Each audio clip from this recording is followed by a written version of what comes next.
So this module, we get to talk about right fighting, one of my favorite subjects. Right fighting has to do with whether or not a person can get into a conversation, even a disagreement with another person, and allow that person to be right, or allow both of you to be right, or for you to have a difference in opinion.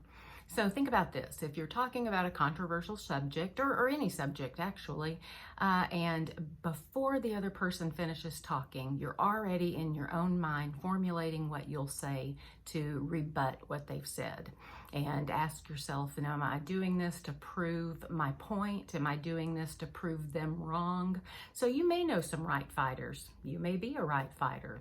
Just ask yourself the next time you engage in any kind of conflict with a person, or is what you're saying in order to prove the person wrong, in order to prove yourself right? And one of the ways we can sometimes know if we're having these right fights is if we have words, or even just in our own mind say things like, you're going to argue this or fight for this on principle. Sometimes people use that as part of their rationalization to continue the argument. The problem with right fighting is no one wins whenever there's a right fighter.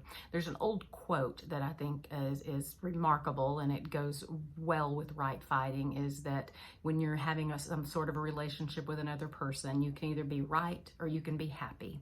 Because people tend to be unhappy whenever they have to fight for being right all the time, have to fight for proving points all the time. So I hope you get something out of this module, and I look forward to seeing the kind of responses that you turn in.